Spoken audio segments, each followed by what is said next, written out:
Picture the mid-1980s, when motorcycles were already quick, but riders still dreamed of something that could blur the line between racetrack performance and everyday usability. Into that moment roared the Kawasaki GPZ900R of 1984, a machine that didn't just raise the bar but detonated it, instantly becoming the benchmark for modern sport bikes. This was the first production motorcycle to crack 150 miles per hour straight off the showroom floor, and it did so with an elegance of engineering that left even seasoned journalists stunned. Liquid cooling, 16 valves, a compact design that tucked the engine low into the frame, and handling sharp enough to make rival bikes feel a generation behind. What made it so unforgettable wasn't only the numbers, though. It was the way the GPZ900R shifted what riders believed a street machine could do, blending brute force with uncanny balance, performance with reliability, and raw speed with cultural cool. Thanks in no small part to its Hollywood cameo in Top Gun. Imagine seeing Tom Cruise blasting down a runway, fighter jet in the background, and realizing this wasn't movie magic but a real production motorcycle available to anyone with the money and courage to own it. The GPZ900R wasn't just a fast Kawasaki, it was a statement that sport bikes had entered a new era, one where technology, design, and ambition came together to permanently change the industry. Over the next few minutes, we'll dive into how it was built, why it mattered, the way it dominated both roads and hearts, and how its influence still echoes in every modern superbike you see today. So if you love stories where engineering genius meets cultural legend, make sure to hit like, subscribe, and drop in the comments which machine you want to see covered next. The Kawasaki GPZ900R of 1984 didn't just appear out of nowhere.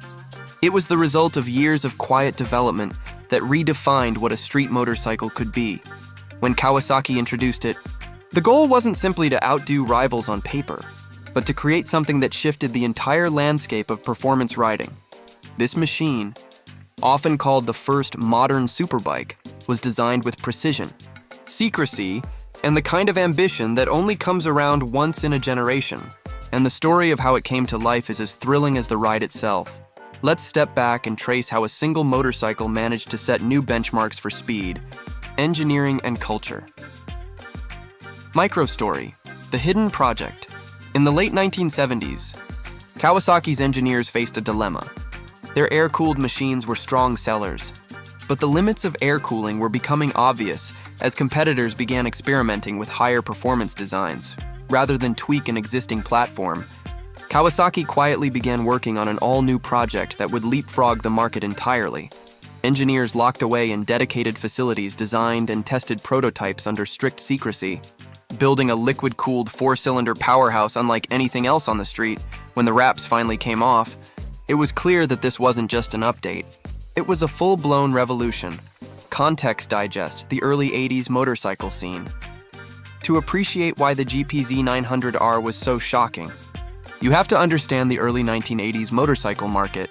Machines were fast but heavy, capable but often crude, and most were little more than refinements of older ideas. Riders craved something sharper, lighter, and more precise. But manufacturers seemed locked in a horsepower war that made bikes less manageable rather than more advanced. Into this climate, the GPZ900R arrived like a jet fighter landing on a rural airstrip, instantly showing how far behind everyone else was. Microstory, the heart of the machine. At the core of the GPZ900R was its revolutionary 908cc. Liquid-cooled 16-valve inline-four, this wasn't just an engine, it was a technological manifesto. It produced a staggering 115 horsepower, with the kind of smoothness and balance that belied its ferocity.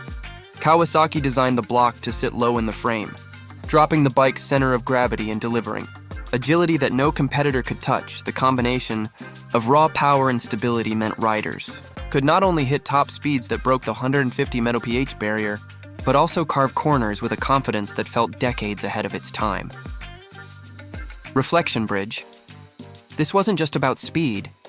It was about rewriting what handling and precision could mean on a motorcycle. Context digest. Why liquid cooling mattered. While air cooling had been sufficient for decades, the quest for ever higher output created heat problems that limited performance. Liquid cooling solved that by stabilizing temperatures, reducing wear, and allowing tighter engineering tolerances.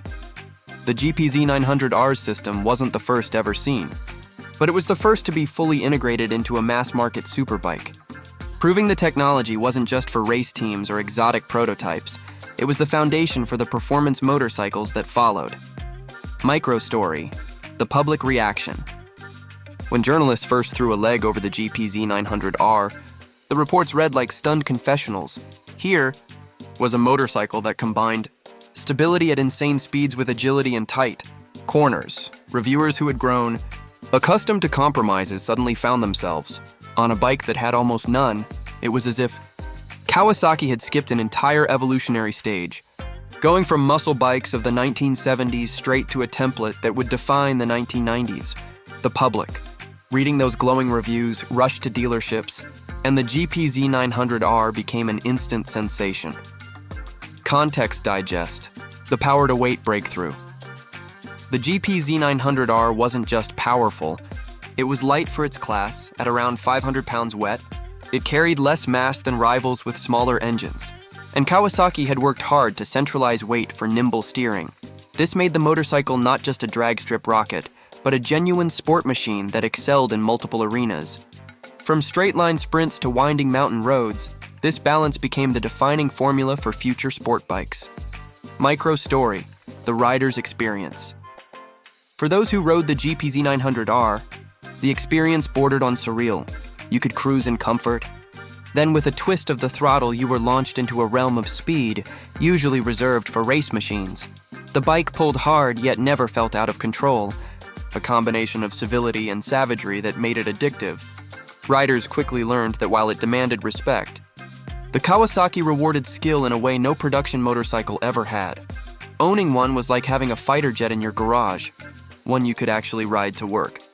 Reflection bridge: with each mile, the GPZ900R proved that the old categories of touring bikes, muscle bikes, and race replicas were about to be rearranged forever. Microstory: the cultural shockwave. The GPZ900R didn't just win over riders, it rewrote the aspirations of what owning a motorcycle could mean. Suddenly, enthusiasts weren't talking about incremental upgrades, but about a machine that seemed plucked from the future. Its presence on roads created a kind of awe, with people turning heads not only for the speed, but for the sleek, modern look that screamed progress.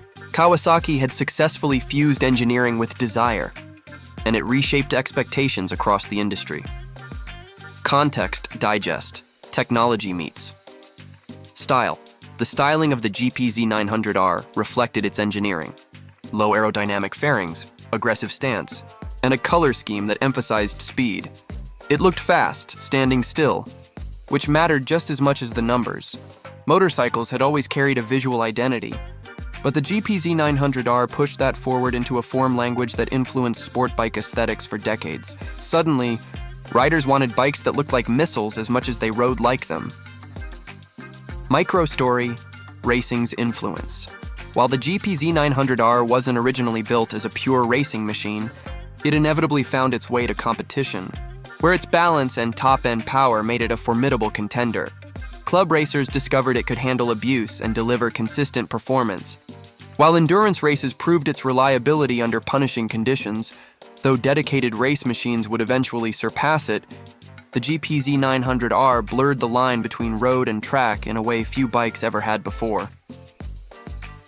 Reflection bridge: by the end of its debut year, the GPZ900R had already changed not just Kawasaki's trajectory, but the entire sport bike category. Microstory: the market impact.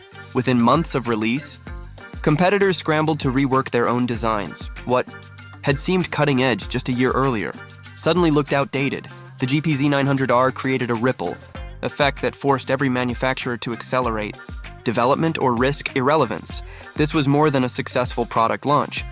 It was a shift in power that made Kawasaki the name to beat in performance motorcycling, a reputation that would carry forward for years.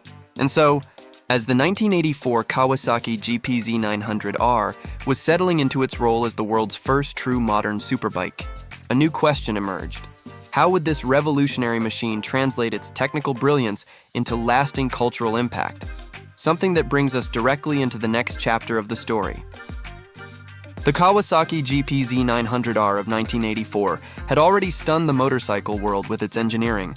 But the story didn't end with performance stats and technological breakthroughs. This was the moment when a motorcycle crossed from being a machine into being a symbol. When the GPZ900R moved beyond racetracks and spec sheets to claim a place in the wider culture, its legacy wasn't just speed, it was identity. And the way Kawasaki managed that transformation reveals how the bike became more than a product. It became an icon. Microstory, the Hollywood breakthrough.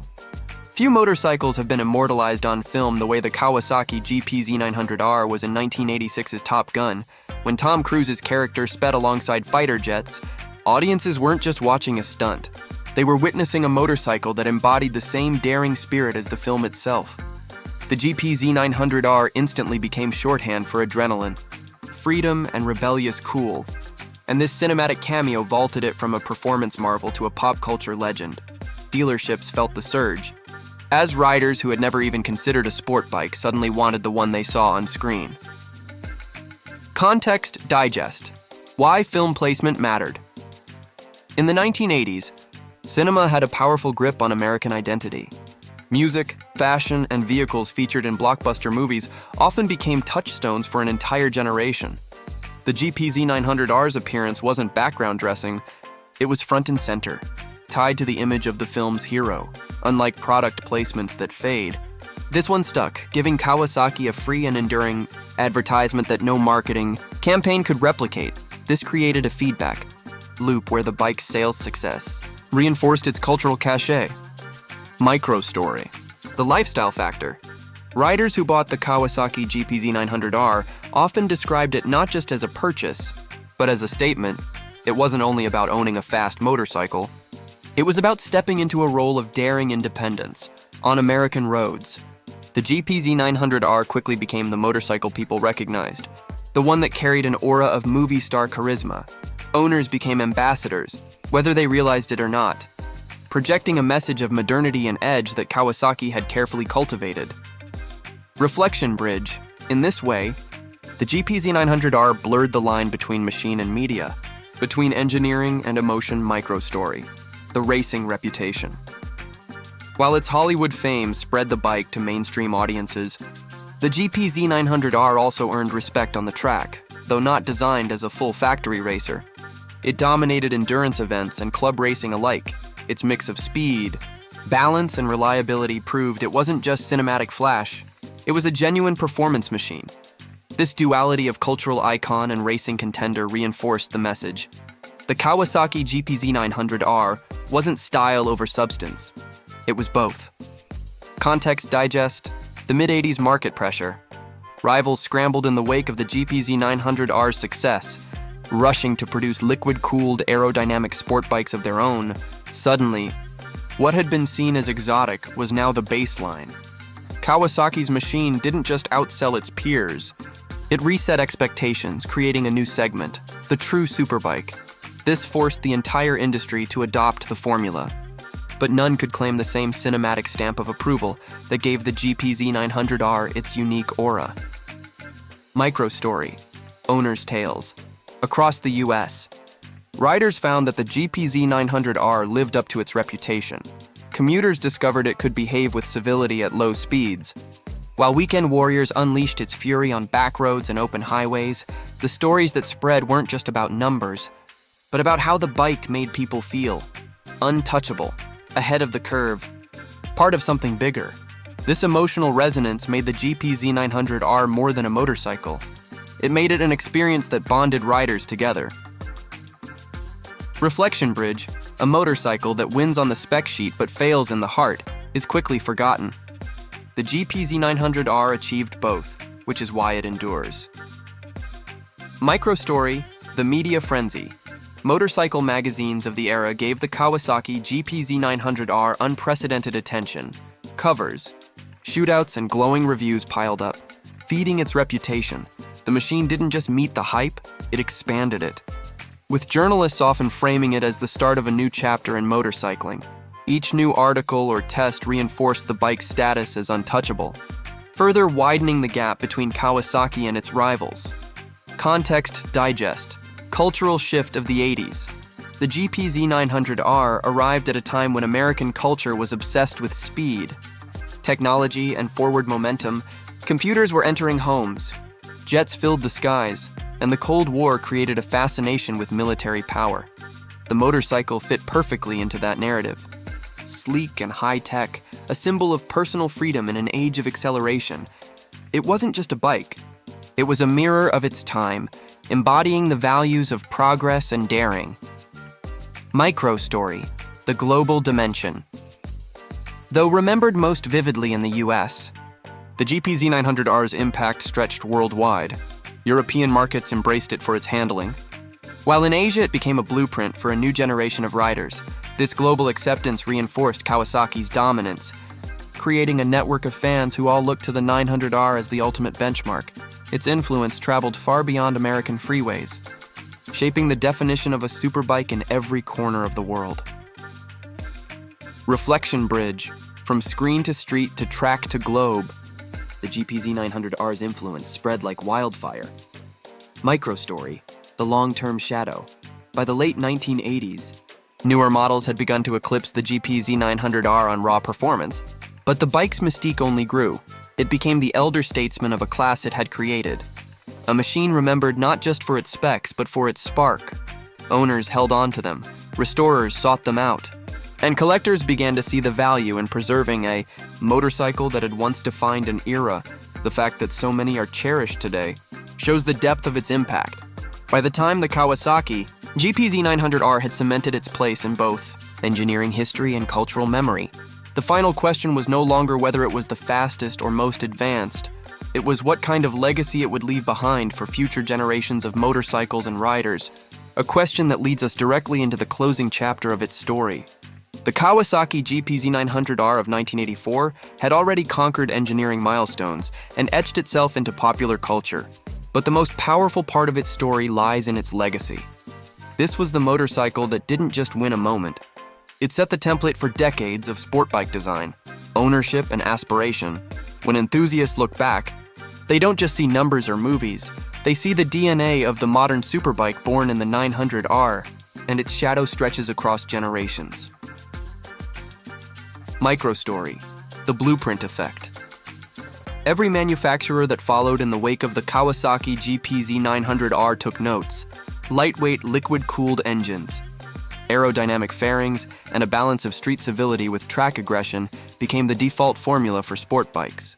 The GPZ900R had effectively written the rulebook, and future icons simply played within the framework it created. Without it, the landscape of motorcycles in the 1990s and beyond would have looked drastically different. Context digest, the rise of the superbikes. In the years after 1984, a new category emerged in earnest, the superbike. Defined not by brute size but by refined speed and precision, the GPZ900R was acknowledged as the spark that lit this fire, the model that pushed the industry from muscle-bound machines into true high-performance artistry. Every rider who swung a leg over later sport bikes was indirectly experiencing what Kawasaki had pioneered with the 900R microstory. Owners holding on. Decades later, many original Kawasaki GPZ900Rs are still on the road or restored in pristine condition. Owners speak of them not as relics, but as living legends. Machines that continue to thrill while commanding respect at bike nights, rallies, and shows, unlike some bikes that fade into obscurity once surpassed by newer models. The GPZ900R retained an aura that kept it relevant, even desirable. Well into the new millennium, its staying power proves it wasn't a fad, but a cornerstone. Reflection bridge, the GPZ900R wasn't just a motorcycle of its time, it became a motorcycle for all time. Microstory, market realities. In the US, the GPZ900R taught a critical lesson about ownership. Yes, it was fast, but it was also reliable, comfortable, and practical enough to live with. This combination meant it reached more riders than an exotic toy ever could. Insurance companies recognized it as a serious machine, yet riders accepted the higher premiums because the thrill outweighed the cost. Kawasaki had threaded the needle between performance fantasy and everyday usability, and that balance became the standard every manufacturer chased. Context digest, collectability, and value. Today, Collectors hunt for clean examples of the Kawasaki GPZ900R, not just because of rarity, but because of symbolic weight. Owning one isn't about having an old motorcycle. It's about owning the origin point of modern speed culture. Values have steadily risen, especially for unmodified bikes with original paint schemes. This reflects how deeply enthusiasts recognize the model's historic importance, elevating it from used bike to rolling artifact. Microstory, the emotional legacy. For many riders, the Kawasaki GPZ900R was their first taste of true superbike performance. Stories abound of fathers passing them down, of friendships forged on long rides, of memories tied to the scream of that 16-valve engine. While machines age, emotions endure, and the 900R became woven into personal histories across the US and beyond. These stories sustain its legend as much as the facts ever could. Reflection Bridge. Legacy isn't built on horsepower alone, it's built on the lives a machine touches. Microstory. Influence on modern riders. Even riders today who may never have seen a Kawasaki GPZ900R in person ride bikes shaped by its innovations. Current supersports echo its geometry, its cooling system, and its philosophy of balanced aggression. Track day enthusiasts and commuters alike are beneficiaries of what Kawasaki dared to release in 1984. The 900R created a lineage, and every time a rider experiences the fusion of speed and stability, they are unknowingly honoring its blueprint. Context Digest. The cultural afterglow. The GPZ900R remains inseparable from the imagery of Top Gun, and with sequels and cultural callbacks, the bike's legend only grows stronger. Pop culture occasionally breathes new life into machines. And for the 900R, each new reference renews its relevance, ensuring even younger audiences recognize its silhouette and significance. Few motorcycles have managed to straddle the worlds of nostalgia and continued admiration as seamlessly as this. One microstory, the final word from the road. Decades after it first broke 150 mph, the Kawasaki GPZ900R still delivers an experience that feels special. Owners describe the sensation as timeless. The rush is evergreen. It may not eclipse today's 200 horsepower superbikes on raw numbers, but it doesn't have to, because it carries something those machines lack. The magic of being the first to redefine what speed meant. The GPZ900R remains a reminder that sometimes the most important ride isn't the fastest, but the one that changed everything. By the time the Kawasaki GPZ900R had transitioned from new release to legend, it had achieved something few machines ever do. It became immortal in the eyes of riders and enthusiasts alike, and that immortality is the true measure of its impact, setting us up to reflect on why its story still matters today. The Kawasaki GPZ900R of 1984 began as an audacious gamble, a motorcycle built in secret to leap ahead of every rival. And it ended as one of the most important two-wheeled machines of the modern era. Its hook was speed, its power was engineering, and its soul was cultural impact. But when we look back from today's vantage point, what makes the GPZ900R resonate isn't only the numbers, it's the way it permanently altered the trajectory of motorcycling. The ownership reality in the US was surprisingly practical for such a groundbreaking superbike. While insurance costs were higher than average, the machine proved dependable, easy to maintain relative to its performance class, and comfortable enough to commute on, which meant it wasn't locked away as a collector's toy. It was ridden, lived with, and experienced daily. This practicality reinforced Kawasaki's genius, because a legend only endures if people can actually use it. The market angle is equally fascinating. The GPZ900R created a ripple that forced every competitor to accelerate their programs, effectively birthing the modern superbike segment.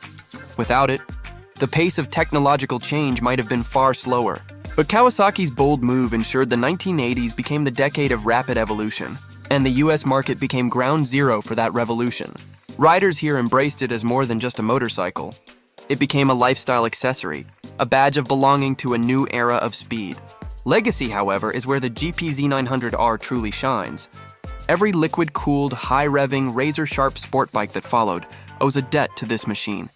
Its DNA flows through entire lineages, and its presence in Top Gun ensured that it lives in both engineering history and cultural memory. Even today, restored examples command respect at shows and rides, their fairings still sleek, their engines still urgent, their aura untouched by time.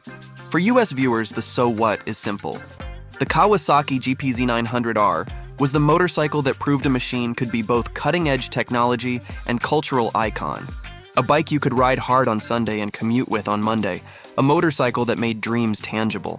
And in the end, that is its greatest achievement. It wasn't just the fastest, it was the first to redefine what fast could mean, leaving behind a legacy that will never be outpaced.